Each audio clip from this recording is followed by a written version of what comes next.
किसी ने बड़े कमाल की बात कही है कि आस्था की असली परीक्षा तब होती है जब हम प्रभु से मांगे और हमें ना मिले, लेकिन तब भी हमारे हृदय से प्रभु के लिए धन्यवाद निकले। नमस्ते दोस्तों, मैं हूं आरजे कार्तिक। एक बड़ा छोटा सा प्रसंग है प्रभु श्री राम जी का। प्रभु श्री राम दरबार लगा हुआ था। हनुमान जी भक्ति में, सेवा में इतने व्यस्त थे कि उन्हें ध्यान नहीं रहा कि प्रभु के जो गुरु जी हैं वशिष्ठ जी, वो दरबार में पधारे। उन्होंने सम्मान नहीं किया गुरु वशिष्ठ जी का, और इस बात से गुरु वशिष्ठ क्रोधित हो गए। वो प्रभु श्री राम के पास गए और जाकर के कहने लगे कि राम, आपको दंड देना होगा जिसने मेरा अपमान किया है।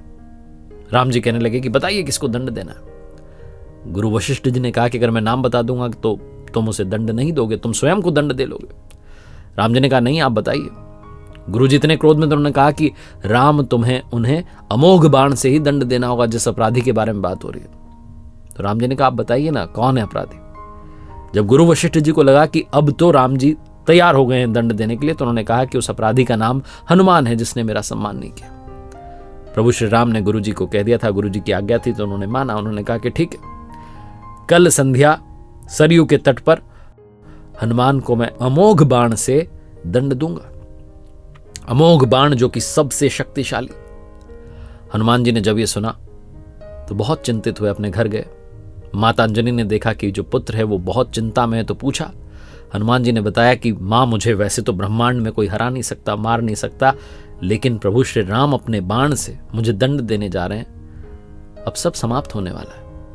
माता अंजनी ने जब सुना कि पवन पुत्र जो हैं वो चिंता में है, पवन सुत हनुमान अतुलित बल धामा, जिनका जो बल है वो जिसकी तुलना नहीं की जा सकती, तो माता अंजनी ने उन्हें याद दिलाया कि बेटा याद करो, मुझे भगवान शिव जी ने एक मंत्र दिया जो मैंने तुम्हें जन्म के समय घुट्टी में पिलाया।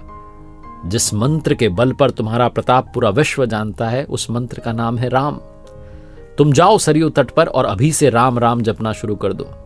हनुमान जी ने कहा जो आज्ञा माता, और जाकर के सरयू किनारे राम राम मंत्र का जाप करने लगे।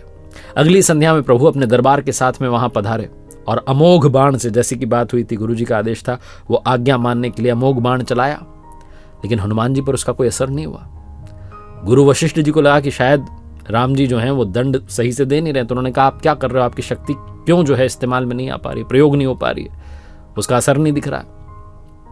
तो राम जी ने कहा कि हनुमान जी एक मंत्र का जाप कर रहे हैं और उसी की वजह से अमोघ बाण भी असर नहीं दिखा रहा। गुरु वशिष्ठ जी ने पूछा मंत्र क्या है, तो राम जी ने कहा वो राम राम जप रहे हैं। गुरु वशिष्ठ जी ने प्रणाम किया और कहा कि दरबार छोड़कर, नगर छोड़कर आश्रम में जा रहा हूं, मैं भी राम राम ही जपूंगा। इसकी महिमा राम से भी बढ़कर है।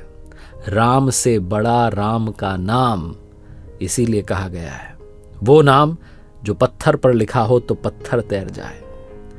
बस प्रभु की महिमा बताती हुई छोटी सी कथा जो है, प्रसंग जो है, मैंने आपको सुनाया। और अंत में वही बात, प्रभु के आशीर्वाद के साथ, अपनी मेहनत के साथ, अपनों के प्यार के साथ कर दिखाओ कुछ ऐसा कि दुनिया करना चाहे आपके जैसा। देखते रहिए हर सोमवार सुबह 9:30 बजे मेरे साथ एक नई कहानी, हर शुक्रवार सुबह 9:30 बजे लर्निंग सीरीज का एक नया वीडियो, और अब हर बुधवार को सुबह 9:30 बजे आप मेरे साथ एक नई सीरीज देख सकते हैं जिसका नाम है कथाएं विद आरजे कार्तिक।